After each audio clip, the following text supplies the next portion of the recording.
પૂર્વ કચ્છ એસઓજીએ બાતમીના આધારે અંજાર તાલુકાના શાંતિધામ વિસ્તારમાં રેડ કરી મુકેશ પાના વાલ્મીકી પાસેથી 9,540 કિલો ગાંજા સાથે કુલ 5,48,100નો મુદ્દામાલ કબજે કરી તેમની એનડીપીએસ હેઠળ ધરપકડ કરી હતી। હવે જોઈએ ગાંધીધામ આમતક ન્યૂઝ બ્યુરોનો એક વિસ્તૃત અહેવાલ। No drugs in east Kutch of campaigning અંતર્ગત પૂર્વ કચ્છમાં માદક પદાર્થો સામે પોલીસ દ્વારા કડક કાર્યવાહી કરવામાં આવી રહી છે। પૂર્વ કચ્છ એસઓજીએ ગાંજા સાથે એક આરોપીને પકડી પાડી ધોરણસરની કાર્યવાહી હાથ ધરી હતી। બાતમીના આધારે એસઓજીની ટીમે અંજાર તાલુકાના શાંતિધામ વિસ્તારમાં રેડ કરી આરોપીને આ બાદ ઝડપી લીધો હતો।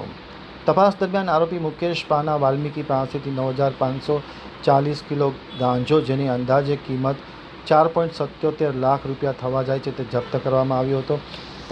પોલીસે આરોપી પાસેથી ગાંજા ઉપરાંત mobile phone, hero Splendor motorcycle, રોકડ રકમ એમ કુલ મળીને 5.48 લાખ રૂપિયાનો મુદ્દામાલ કબજે કરી તેની સામે એનડીપીએસ હેઠળ ગુનો દાખલ કરી ધોરણસરની કાર્યવાહી હાથ ધરી।